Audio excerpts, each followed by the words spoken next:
सत साहिब दर्शकों, आपका हमारे YouTube चैनल पे फिर से स्वागत है। आज हम एक ऐसा सवाल प्रस्तुत करने जा रहे हैं जो हर एक श्रद्धालु के मन में उठता होगा। सवाल यह है कि मोक्ष क्या है, मोक्ष प्राप्ति हम कैसे करें। आज हमने कुछ संतों को लिया है जो क्या बताएंगे कि मोक्ष क्या है। आइए हम संतों के विचार सुनते हैं, उसके बाद हम बात करेंगे। जागो हिंदुओं जागो, कैसे होगा हमारा मोक्ष, इसके विषय में आइए जानते हैं सबसे पहले अन्य धर्मगुरुओं के विचार। तो सीधी सी बात यह है कि मोक्ष का मतलब है हर पल खुश रहना, बस यही मोक्ष है। और हृदय में ना कोई शोक ना कोई चिंता, निरंतर भजन भगवान का चल रहा है। आप खुद मुक्त हो गए, जीते जी मुक्त हो गए। मरने के बाद की बात जाने दो।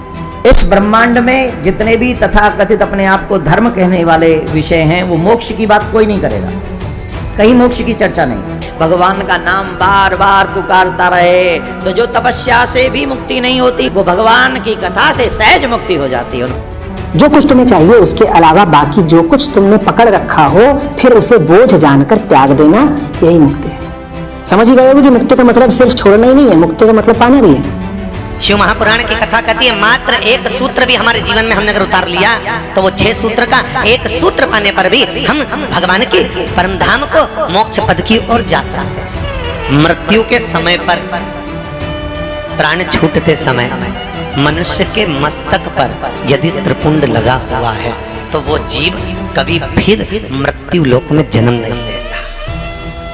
अभी आपने सुना आचार्यों व कथावाचकों के विचार।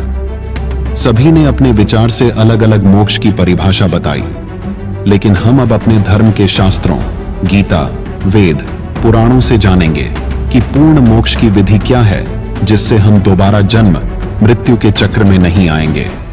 कबीर परमेश्वर जी की असीम रजा से आप सभी पुण्यात्माएं सत्संग सुनने के लिए उपस्थित हैं। जिन पुण्यात्माओं के ऊपर परमात्मा प्रसन्न होते हैं, उन्हीं को ऐसे शुभ अवसर प्राप्त होते हैं। पुण्यात्माओं, परमात्मा कहते हैं, स्वयं आकर के अपना ज्ञान हमारे लिए विस्तार से बताते हैं कि मानुष जन्म पाके जो नहीं रटे हरि नाम, और जैसे कुआ जल बिना फिर बनवाया क्या काम। मनुष्य जीवन का मुख्य कार्य परमात्मा की भक्ति करना, शुभ कर्म करना और पुण्य दान करके अपना मोक्ष कराना। और ये ना करके हम अन्य ही जुगाड़ में यहाँ की अस्थायी व्यवस्था को ही सुचारू बनाने के लिए दिन रात लगे रहते हैं, फिर मृत्यु को प्राप्त हो जाते हैं। परमात्मा कहते हैं, ये आपकी बुद्धिमता नहीं है। मनुष्य जीवन का मुख्य काम है पूर्ण संत की खोज करें, उसके पश्चात उसके बताए अनुसार शास्त्र अनुकूल साधना मर्यादा में रहते हुए करे और अपने निर्वाह के लिए भी कार्य करे, क्योंकि यहाँ आपको ऐसा स्थान मिला है और ऐसा शरीर है, ये किराए पर चलेगा। इसमें सुबह शाम कुछ डालते रहोगे तो ये आपका बॉडी, आपका शरीर काम करता रहेगा, अन्यथा ये खराब हो जाएगा। और जिस लोक में आप रह रहे हो, यहाँ कर्म करके ही प्राप्त होगा। और जो सत साधना, जिसको मोक्ष प्राप्ति की विधि कहते हैं, कि जो सच्ची साधना सतगुरु से प्राप्त हो जाती है, उस भक्ति के करने से पूर्ण मोक्ष हो जाता है। पूर्ण मोक्ष प्राप्त प्राणी उस लोक में चला जाता है जहां पर इसको कर्म किए बिना ही प्राप्त होता है। श्रीमद् भगवत गीता के अंदर उसको निष्कर्मे मोक्ष कहा है। वहां जाने के बाद कोई भी बगैर काम किए ही आपको सब कुछ प्राप्त होगा। इसलिए आप जिस स्थान पर रह रहे हो, ये आपने कर्म करते करते भक्ति करनी पड़ेगी। निर्वाह के कर्म करते करते आपको भक्ति के कर्म भी करने पड़ेंगे। इसलिए प्रत्येक सदग्रंथ के अंदर जो प्रावधान है वो इसी प्रकार का है। सबसे पहले आपको श्रीमद् भगवत गीता का प्रमाण देते हैं कि उसमें कैसी भक्ति करने को कहा है और उस भक्ति के करने का तरीका कौन सा है और वो साधना है कौन सी। श्रीमद् भगवत गीता अध्याय नंबर 8 के श्लोक नंबर 1 में अर्जुन ने पूछा कि भगवान, आपने श्रीमद् भगवत गीता अध्याय नंबर 7 के श्लोक नंबर 29 में कहा है कि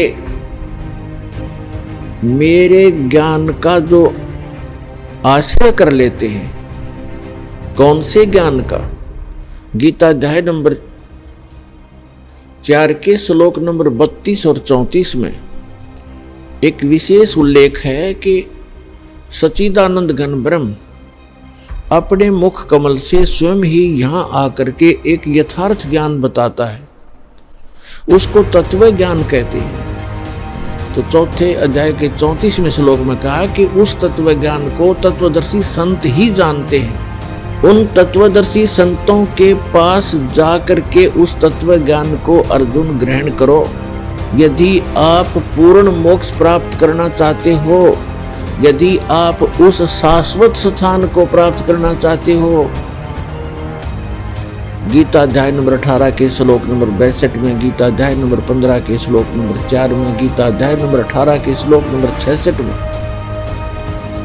जो प्रमाण दिया है कि अर्जुन, तू सर्वभाव से उस परमेश्वर की शरण में जा, उसकी कृपा से ही तू परम शांति को और शाश्वत स्थान अर्थात उस अमर लोक को प्राप्त होगा, सनातन परम धाम को प्राप्त होगा, जहां जाने के बाद साधक फिर लौटकर कभी संसार में नहीं आते।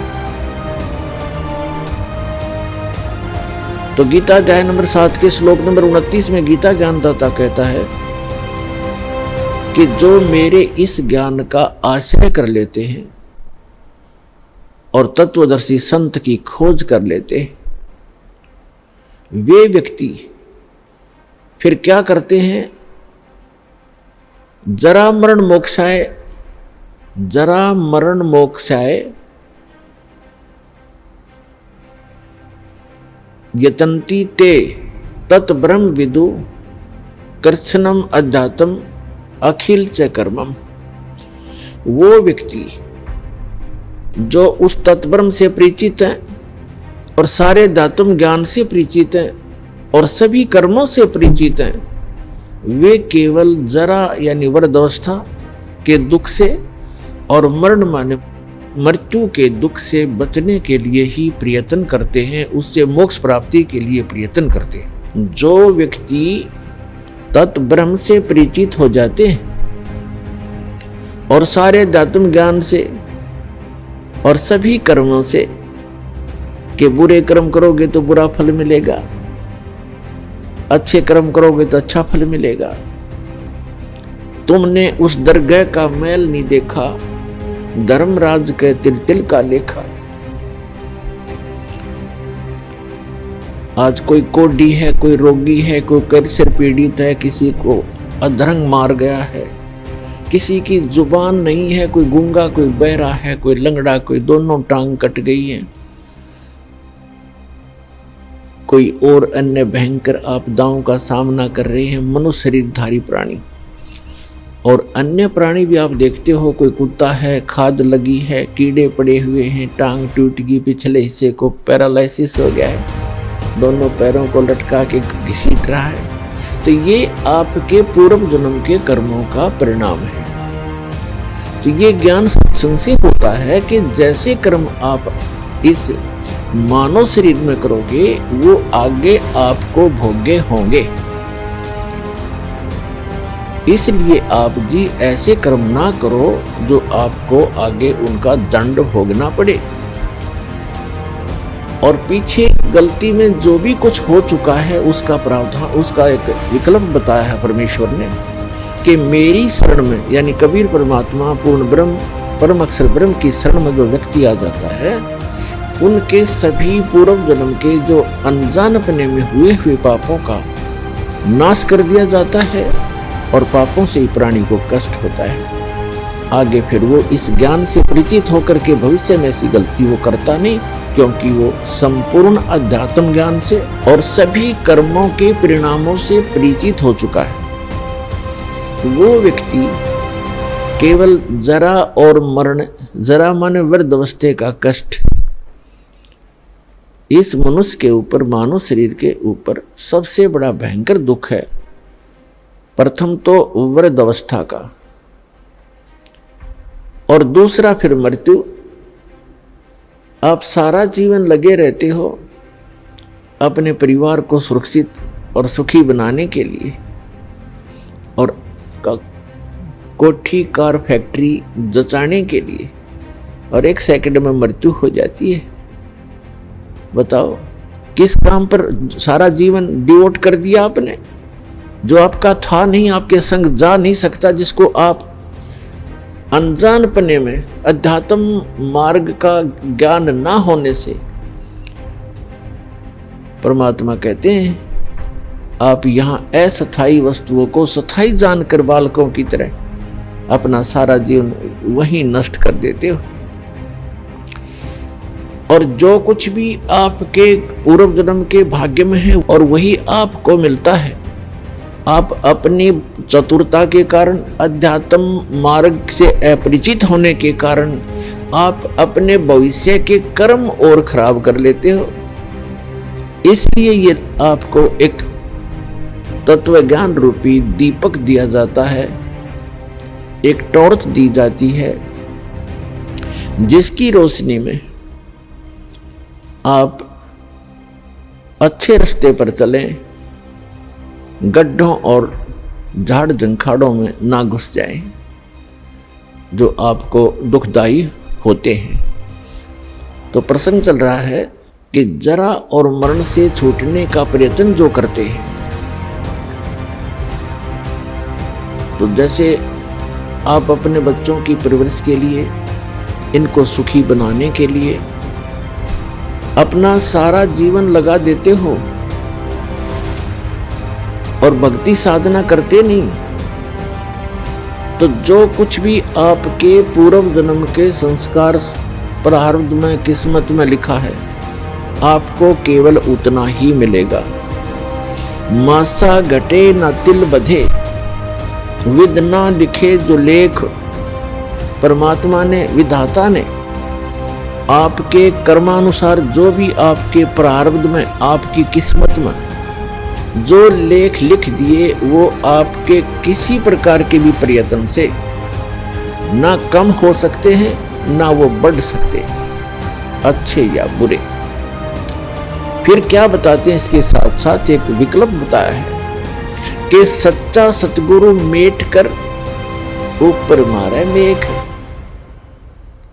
सच्चा सतगुरु, वैसे तो सतगुरु कहना पर्याप्त है, पहले तो सतगुरु शब्द की क्यों आवश्यकता पड़ी? गुरु शब्द पर्याप्त है। गुरु का अर्थ होता है मार्गदर्शक, लेकिन नकली गुरु घने हो गए, इसलिए सतगुरु शब्द संतों ने, परमेश्वर ने प्रयोग किया कि जो सच्चा गुरु है वो ही कारगर विधि बताता है। फिर ये सतगुरु निरे हो गए, ये राधा स्वामी, धन सतगुरु, सच्चा सौदा, सिरसार, जगमाल वाली, ये तेरे सारे निरंकारी, ये सारे सतगुरु कहने लग गए। तो इसलिए संतों ने एक शब्द और बोल दिया कि सच्चा सतगुरु। अब सतगुरु भी सच्चा चाहिए, नकली घने हो गए, जिनको कह का पता नहीं, अध्यात्म मार्ग ये जानते नहीं, इन्होंने भी सतगुरु जो अपने उपमा लगा ली। तो यहां बताया है कि सच्चा सतगुरु यानी सच्चा सतगुरु मेट कर ऊपर मारे मेघ। तो इस मनुष्य जीवन को सफल बनाने के लिए सबसे पहले आपको सतगुरु की आवश्यकता पड़ती है, सच्चे सतगुरु की। और पुण्यात्मा, इस विश्व में वर्तमान के अंदर इस दास के अतिरिक्त वो सच्ची साधना और ये तत्व ज्ञान, सत्य ज्ञान किसी भी आज के मार्गदर्शक के पास नहीं है। तो ये दास ही वो सच्चा सतगुरु है।